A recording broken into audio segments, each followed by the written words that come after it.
Hello and welcome back to the Hot Seat Podcast, where you have your host Q. and I'm Flo. And as you can tell, we're mixing it up a little bit. We're going to do a mini series, if you will, on this wonderful book here. We're going to do it in 3 parts because we got through the first 4 chapters and decided this would be something different that we could do, because we've done movie reviews before, but we've never done a book review. And it's none other than KevOnStage and MrsKevOnStage as the authors of this New York bestsellers book. So it's a great read thus far. Marriage be hard, and in some scenarios it is, in all scenarios it is, in some scenarios it isn't, which I wouldn't believe you. So get into this book. It's going to be great. So hopefully as we walk through this together, you guys will enjoy it. But before we get into that, we have to give a special shout out to the people who support us, who encourage us to keep pushing forward.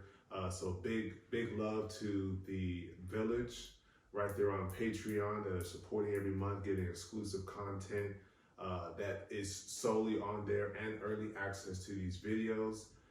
Due to us being us, as in this is a 2-person team here, this episode's coming a little bit late because of technical difficulties. So we do apologize for that. So as you guys know, because you're listening to it now, it is Friday instead of the usual Thursday. Technical difficulties, physical ailment difficulties. Yes, indeed. So as we do, we're going to get into our first segment, which is Living with Q FLO. And what story? You have a story for today? Do you have one? No. No, you don't? Okay. So the story for today on my end, which involves her, as in Q, is that we are taking the next step of ensuring generational wealth is dispersed according to how we want it to be. Mm-hmm. And so that's going to be a wonderful, I guess, focus when it comes to estate planning and all those things that go into it. So power of attorney, trust, wills, medical directives, all of that stuff. And so that's what we're working on right now. There isn't too much to say besides that, but that's what's going on.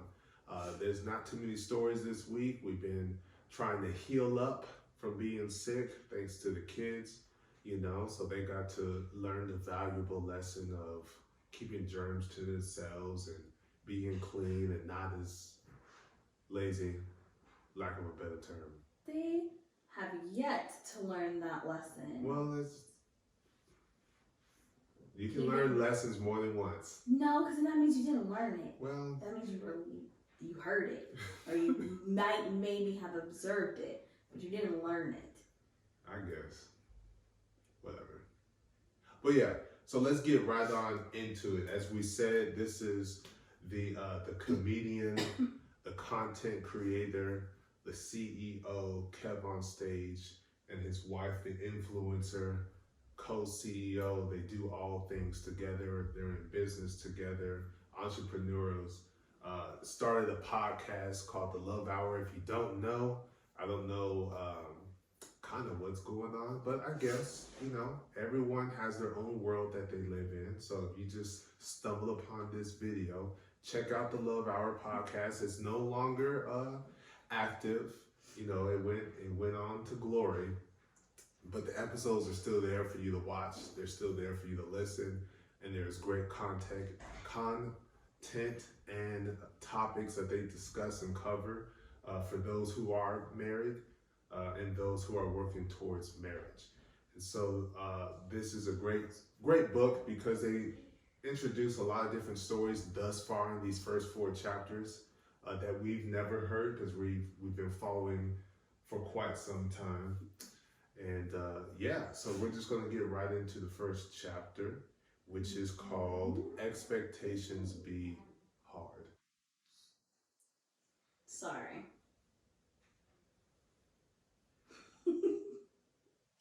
I'm sorry. It's pressing child care things has to be handled. Oh, wow. Half another second. Okay. So in Expectations Be Hard is kind of like a soft introduction into their relationship leading up to marriage and how they have to deal with the stereotypes or the common pressures when it comes to being church kids, CKs, if you will, and trying to overcome those, because there are certain expectations that you walk through when it comes to being married, which is the freedom to enjoy each other physically and intimately. There is, I guess you can say, unspoken duties and responsibilities that you have to work your way through, because not every marriage is going to be stereotypical or traditional. And so you have to find what's going to work between the two individuals that are married. So that's kind of briefly what they get into. For the first episode, or first steps. For the first chapter? Expectations be hard. Yes, expectations be hard.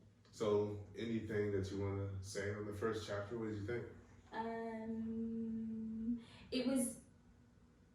It was interesting to hear the full story of how Kevin and Melissa eventually ended up getting together. They have some hilarious quotes and perceptions while talking about each other at their, young ages. It was quite funny. And then, let's see, I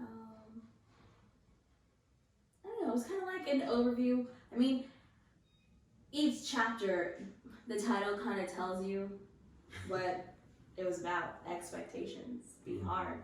So, the expectation to be with someone in a partnership, and then you're coming in with these thoughts, feelings, understandings, and they're coming in with their own thoughts, feelings, and understandings, and then you come together and you realize neither one of you have the same thoughts, feelings, or understandings about how things are supposed to be going, or the revelations you expect to be having. Yeah. It's kind of like, huh? Yeah. So it's dating, of course dating is a little bit more easier, I guess, if you will, because it seems like you have a whole lot more freedom, and sometimes that allows some people to feel like they have more time, I guess. But when you come together, it seems like the time shrinks, because now we're cohabitating together and we have to manage multiple things. Rather, before you were already in sort of a routine and people just came in and probably took one or two things off your plate, watch the kids, pick up the kids, whatever the case may be. But now the marriage has happened, and now you're leaning on each other to keep the balance. So the expectations do change from dating into marriage a little bit. Well, I can say for us specifically, there is a big change, because we didn't come together with just the two of us like they did. That's true. They followed the more biblical route and did not have children before marriage. One of them did not have sex before marriage too. So whereas you and I did the opposite. We did all of the things. Both of those things at least.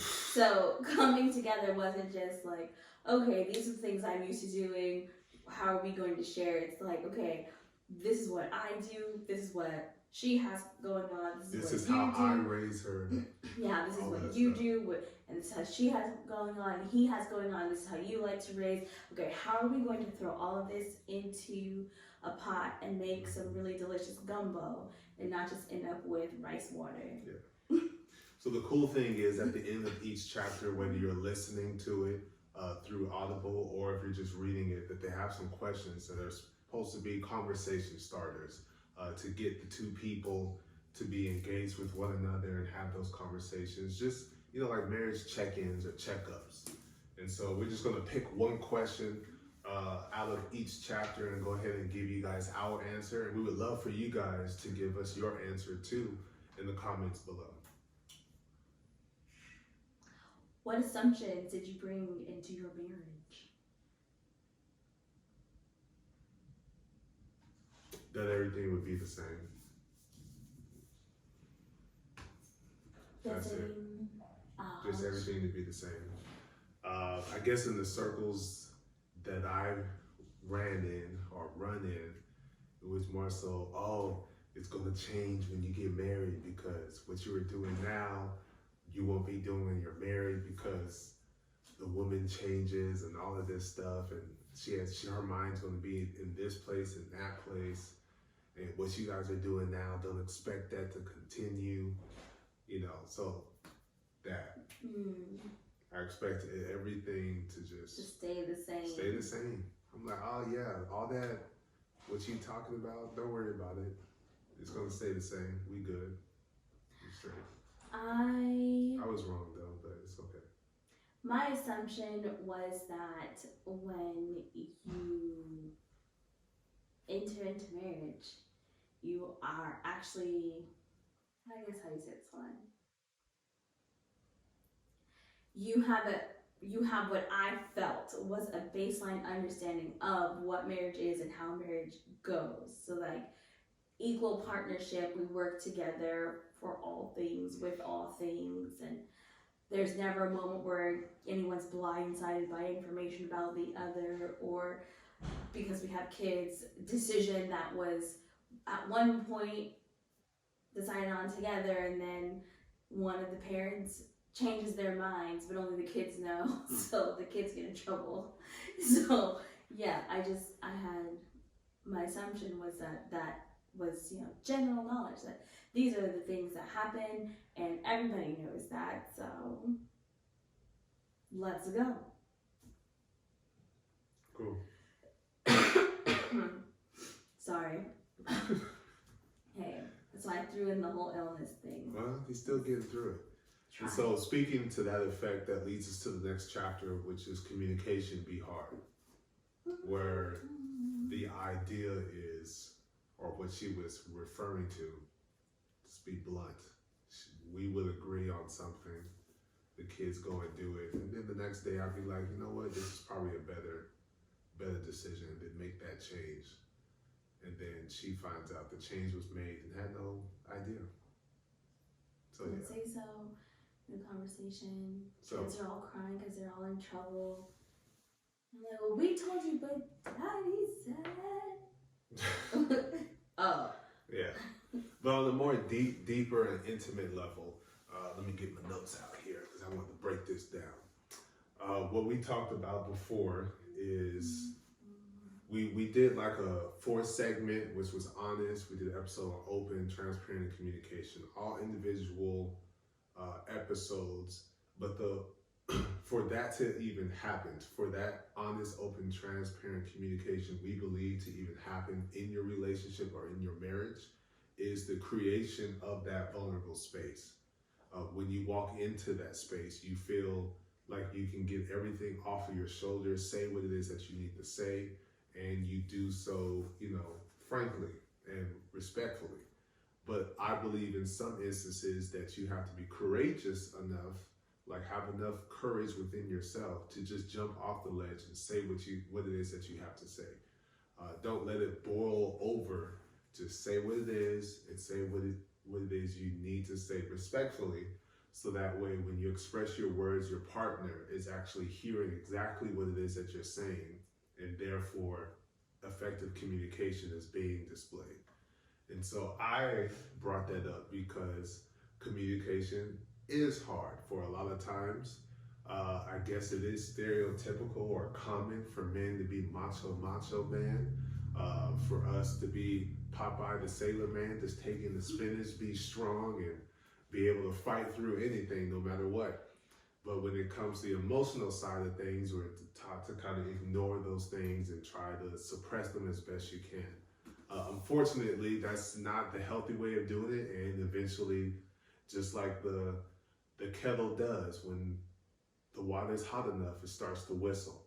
And so we had a thing called Man Cave Mondays. Carver is the church that we attended, and every Monday men got together and we got to talk about different things and just lean on each other and support each other and give each other advice on how to navigate through them.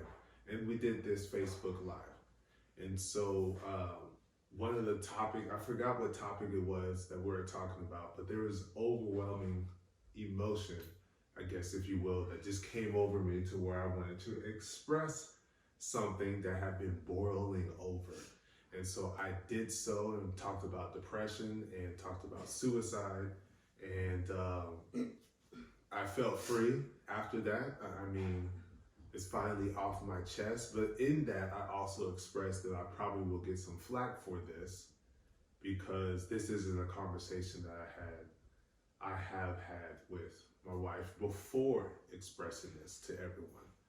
And so the day went well. I mean, the session went great.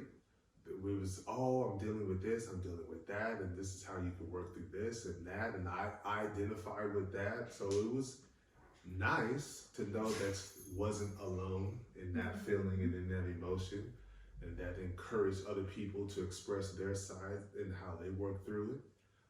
But it wasn't so great because At about 11 o'clock while I was at work, I was getting texts, messages, and a couple of people tried to call me, but it was in the middle of like med passes, turning patients and stuff like that, so I didn't answer the phone. But a lot of texts were asking if I was okay, am I handling everything well, and then I'm like, what are you talking about? Their response is obviously, well, weren't you watching the man cave? I'm like, no, I'm at work. I can't watch the phone and take care of patients and pass medicines. Like, we're not allowed to do that.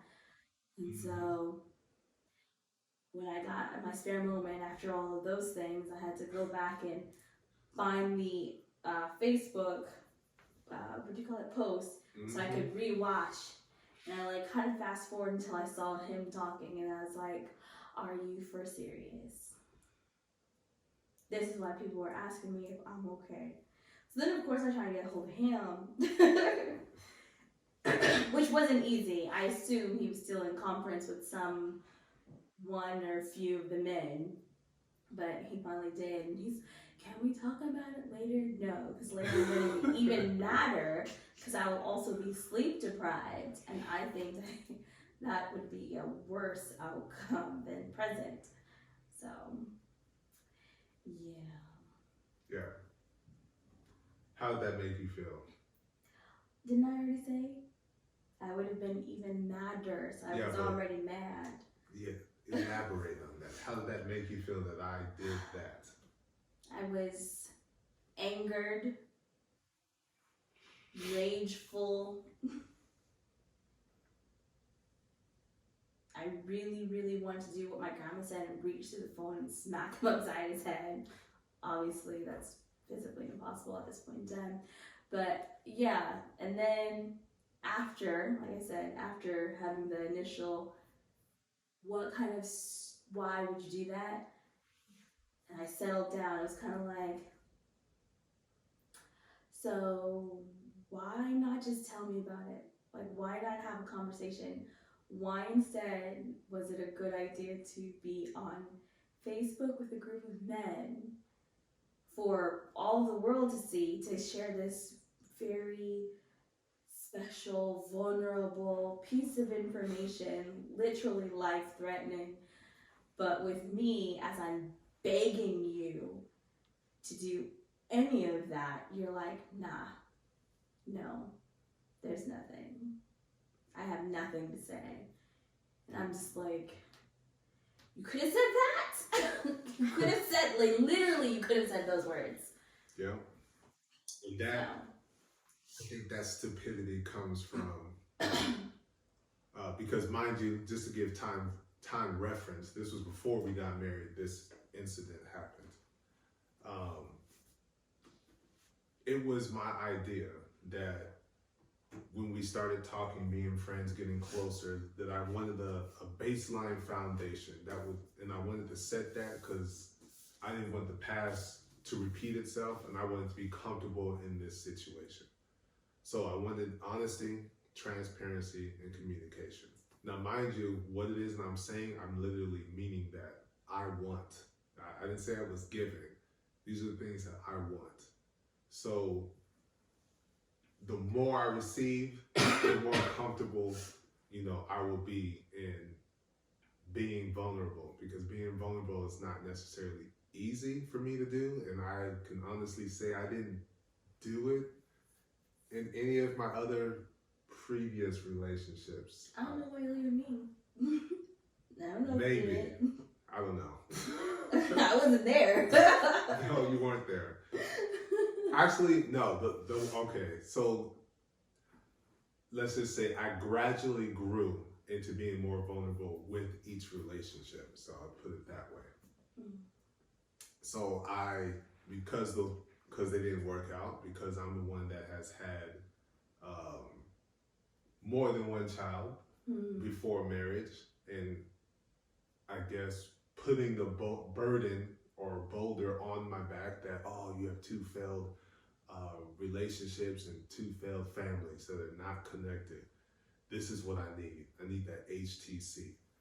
And she responded with openness, because I am not just going to, I mean, I am a giving person naturally, including when it's about with conversation. But my expectation is that you're also going to be giving. So for Flo, I had to actually make that apparent that no, we are sharing, not I, we are sharing. Yes. So honest, or open, excuse me. Honest, open, transparent, communication. So I guess you can say the nail or the what's this? How does it say? The hammer. Yeah, the hammer that hit the nail. Yeah, the on hammer the had head. hit the nail on the head, because it was like as calm as we're telling this story, you can pretty much tell it was not calm in past present time when this occurrence happened. I'm not sure if we used the right saying, but go ahead. I don't care. They get it. When it happened, it wasn't calm. But we're calm. Oh, that would be the straw that broke the camel's back. Yes. So it was like, I need, X, Y, Z, blah, blah, blah. And so that is something that I got from the chapter, is that sometimes you do have to be courageous enough. And for us, as we do watch Married at First Sight, as we've said before, one thing that we learned was, you can hold the hands when it's about to be a serious conversation. Or difficult conversation, or a conversation you feel like you need to get off your chest, but you're worried on how they may react to the words that you may say, by holding hands and speaking through that conversation. Another thing in the book they talked about was nonverbal communication as another form, and it is hilarious how Kev explains the nonverbal communication. So it's best that you go ahead and get the book and read it. And they talk about accommodating and compromising as important in a marriage as well, especially when it comes to the communication. You're expressing something that you want, that you need, and so you take, somewhat of a backseat to that need, so your spouse feels fulfilled. And so everyone has to get seasoned and salted. It's gotta be equal. Everyone needs to be seasoned just right. So it's a real give and take, basically. Good. Question. Well, I want to ask my question on that note of compromise and accommodation. At the beginning of our marriage, not friendship, but marriage, did you feel that we did a good level of accommodating and compromising with one another? In the beginning of our marriage? Yes. I would say no. Because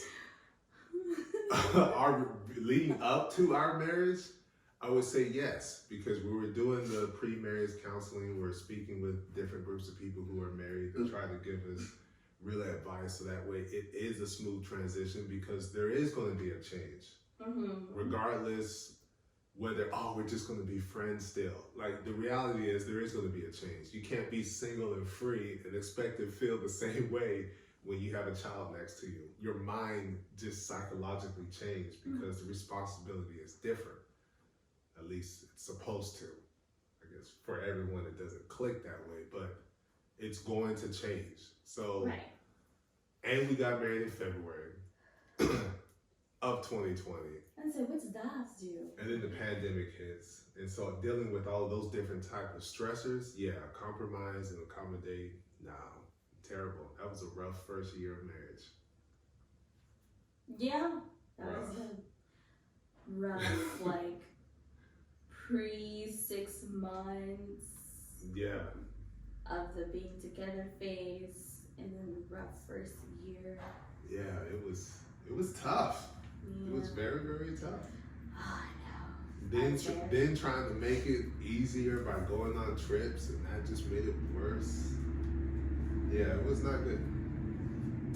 But we've grown from that. Right. That's why we're here today. So what question are we answering out of this chapter?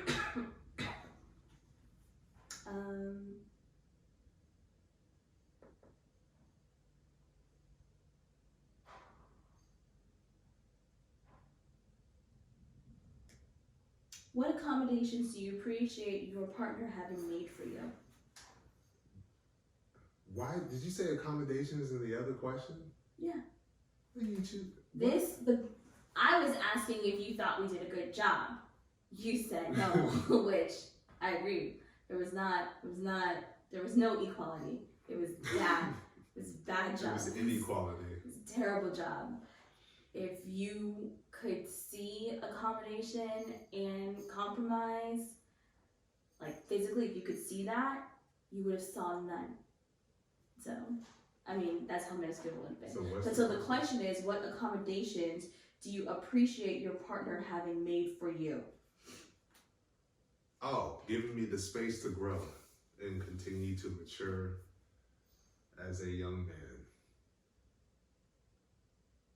and husband. Because without it, Jesus, we wouldn't be here.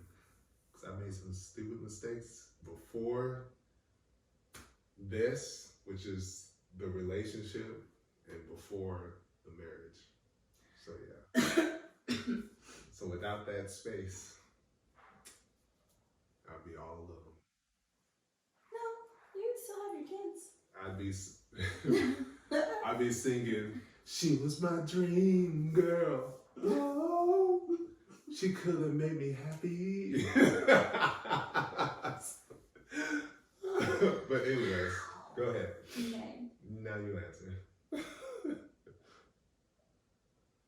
I appreciate you accommodating my very independent and reigning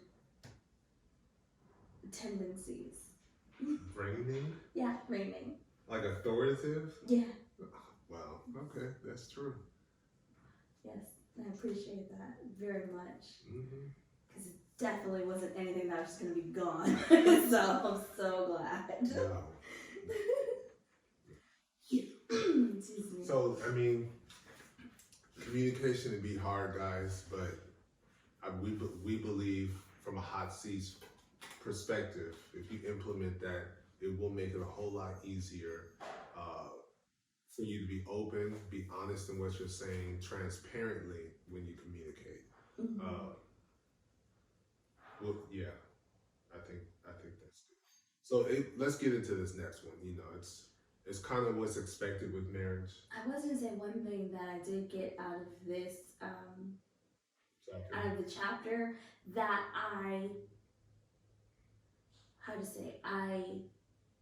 we have talked about it, but I never really highlighted it as a point because we have like HOTC, honest, open, transparent communication. Mm-hmm. I never highlighted it because they did, which makes so much sense. Because you can be honest, open, and transparent with your communication.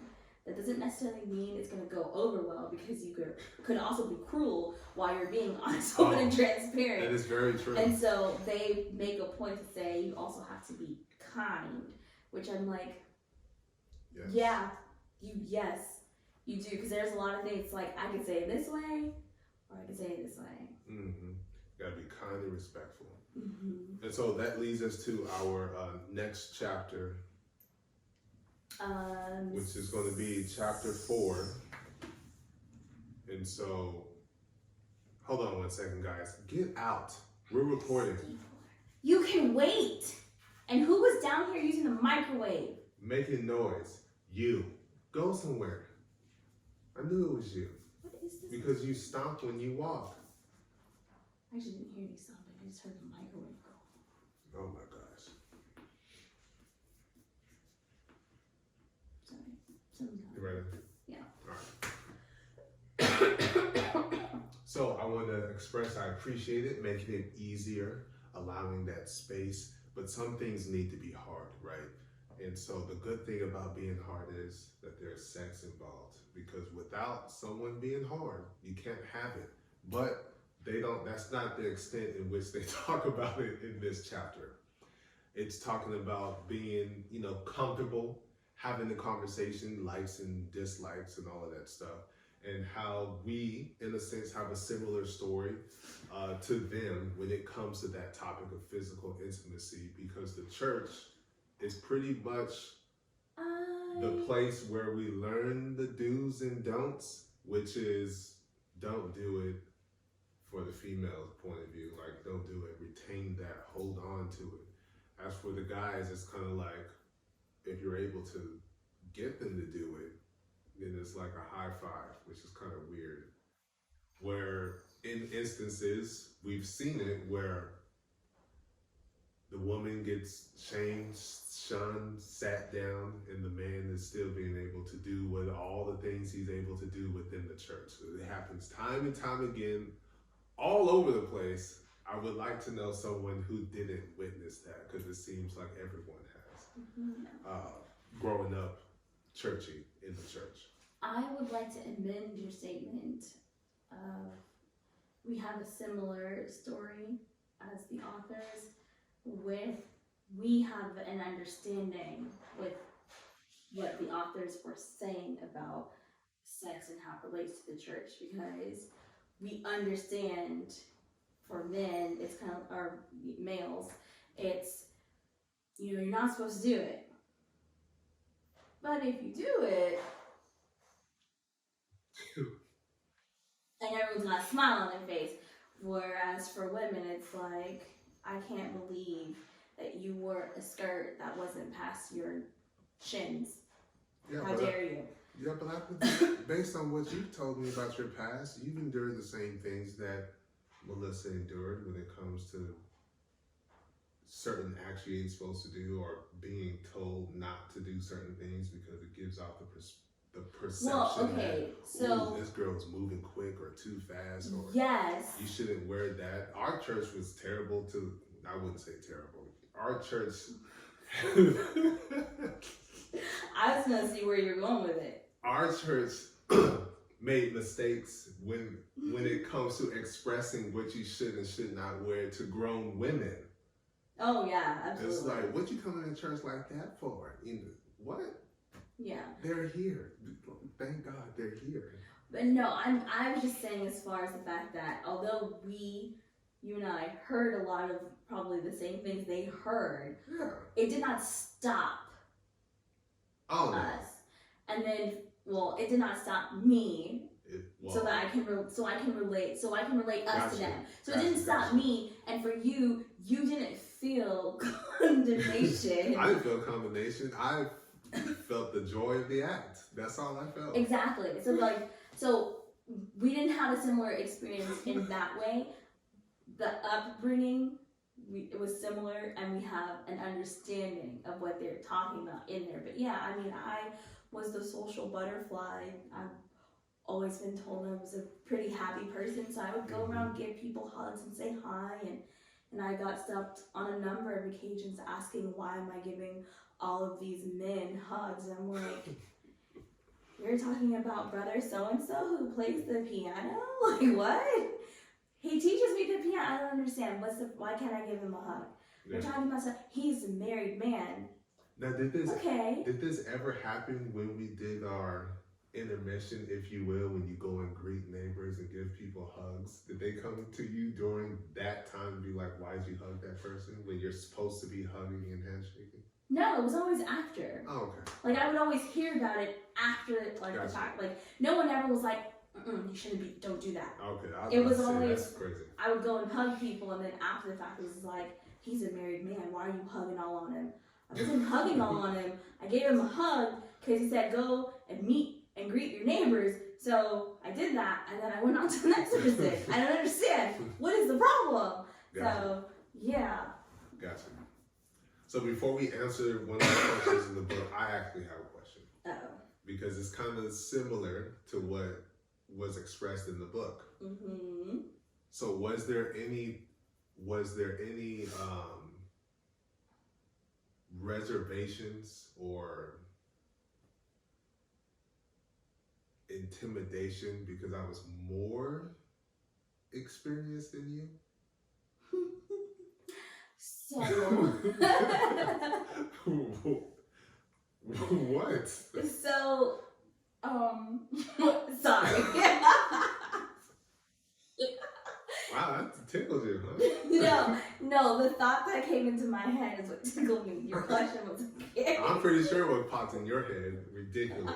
Answer the question. No, I was not, I didn't have any hesitations with the fact that you had more experience than I did. Absolutely not, no. Okay. For me, I mean, I kind of approach most things in life kind of the same way. So I'm like, if anything, it's going to be a great learning experience. So I didn't mind that.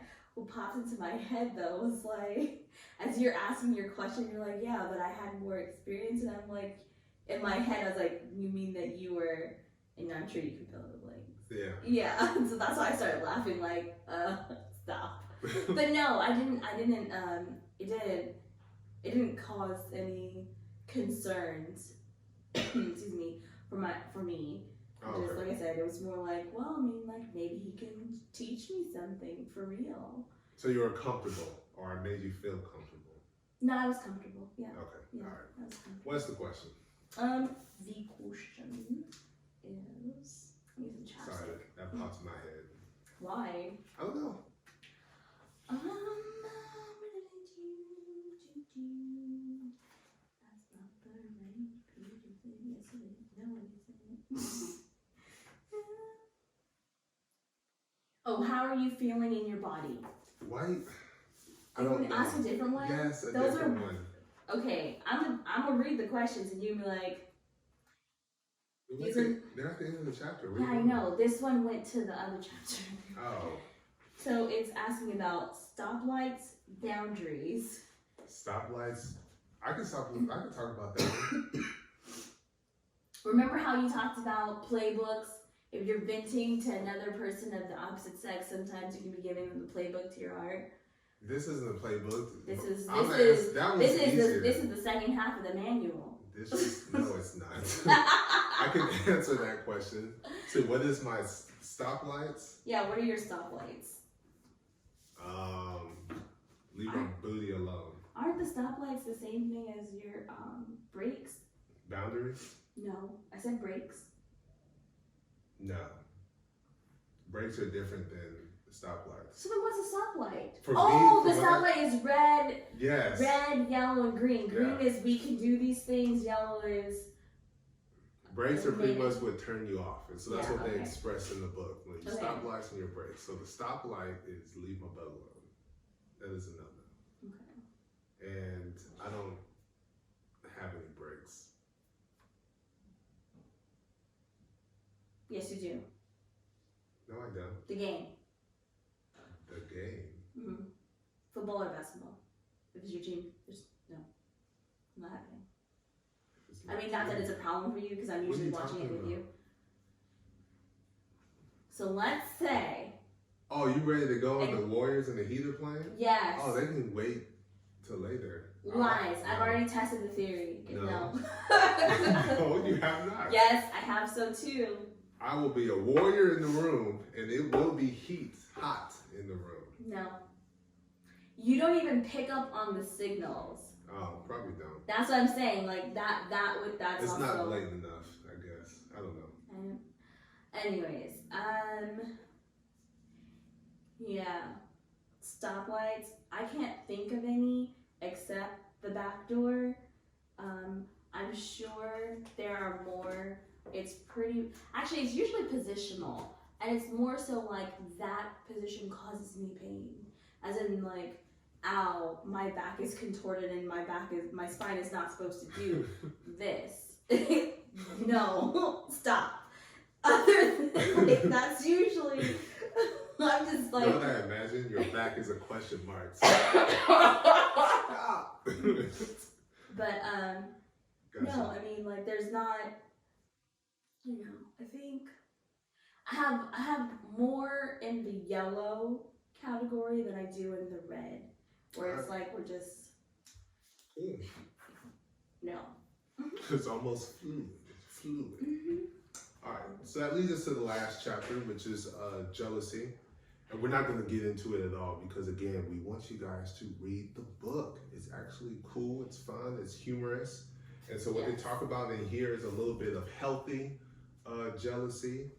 And when you're experiencing that, the effective, communicative way to deliver that to your spouse so that way they can make the necessary adjustment to simmer down, I guess, if you will, that boiling emotion of jealousy.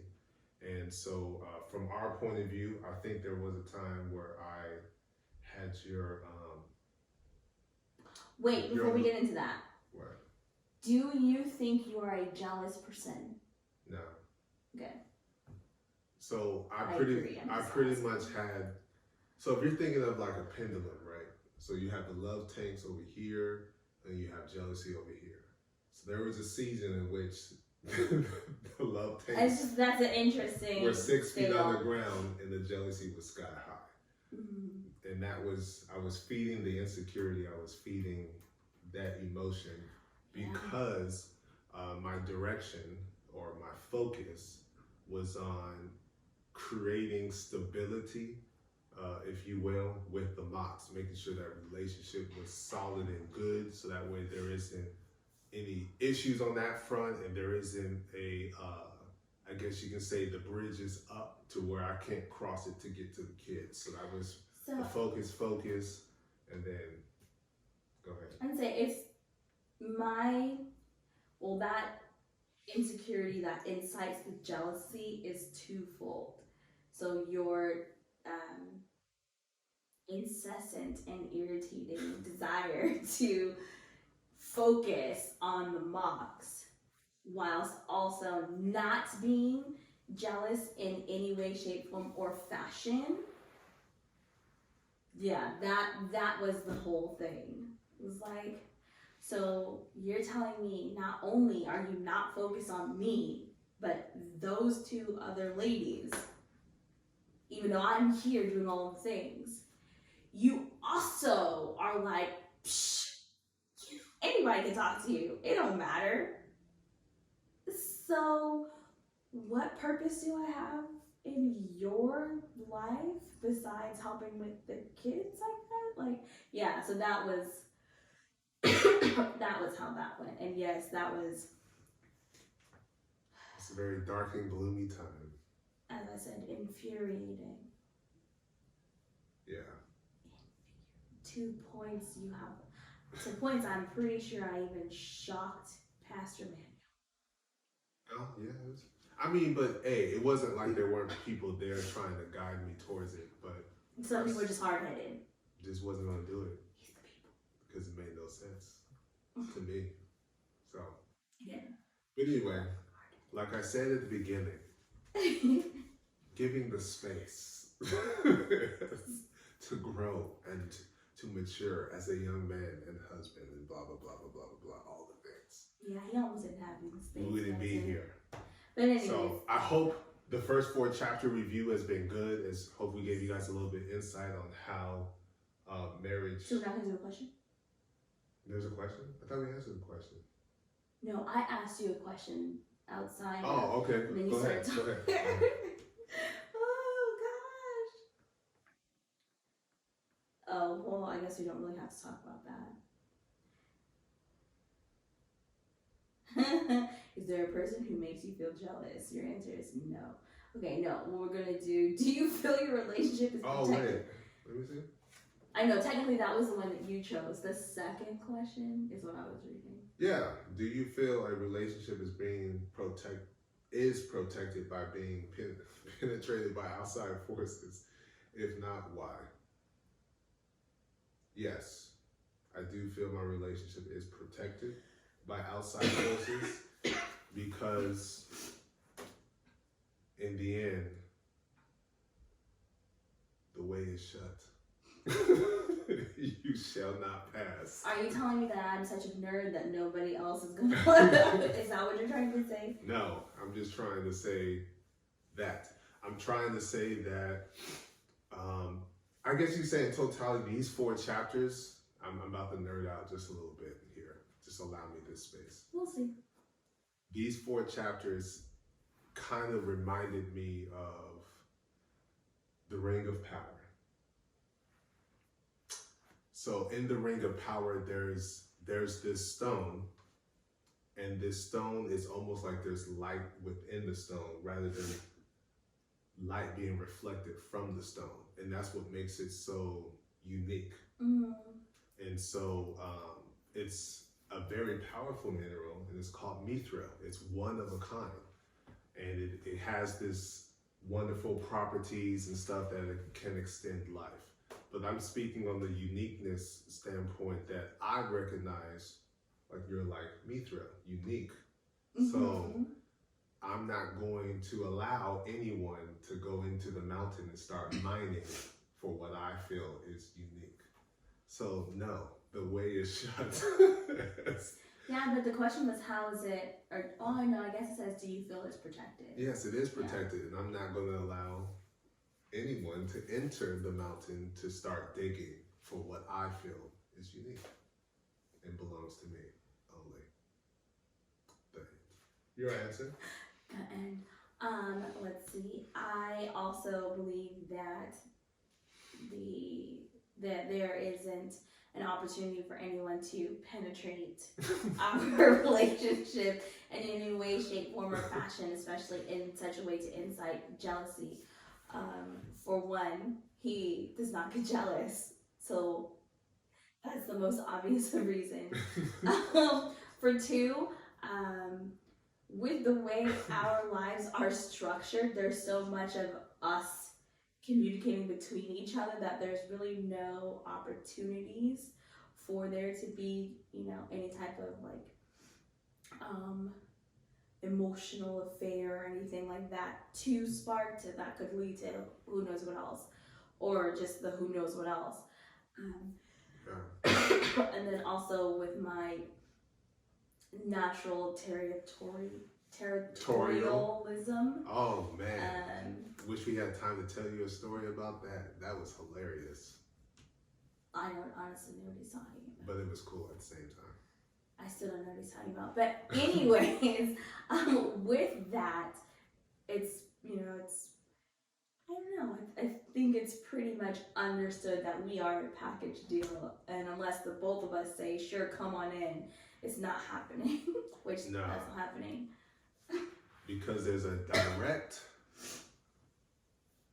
commitment to each other. Like it's we're intentional about it. And I think that's what helps with your jealous tendencies. I'm not a jealous person. Territorial tendencies. That I am territorial. To arise because it's pretty serious. I don't think but okay. No one wants to witness that. No one wants to be a part of that Q. No. That Q ain't cute. It's no. Again, I still have no idea what he's talking about. I have all the ideas of what I'm talking about. You say so. But yeah, I think that's what helps regardless. I think it has something to do with, we love each other, but also I think it has more to do that this is who we are as people. Right. That we're not going to make that decision and that choice. Of course, love got something to do with it. Or put ourselves in a position Yeah, of that. where that's even possible, because really, I don't care. Like, oh, okay, whatever. So that's just me. But yeah, so we, again, let me get back to closing this all up. I hope the first 4 chapters have been good, giving our little tidbit in there as well, so that way you guys can tell that, you know, marriage be hard sometimes, you know. Just look at the cover picture. I know, they went through some things. But yeah, they're very, very well experienced, well spoken, make it fun and humorous. Again, I keep saying it over and over again because it's true. You guys will be laughing, especially if you're listening on Audible. We do suggest buying the hard copy anyways, because again, they have a lot of conversation starters and you can identify, highlight, oh, I relate to that, or let me answer this question. And you can talk to your significant other about it to strengthen that bond between the two of you. So we appreciate you guys listening. We appreciate you guys watching. We hope you drop the answers to the questions that we answered as well in the comments and continue to be interactive with us. We appreciate it. And till the next time, we'll see you guys in about 2 weeks. So, peace.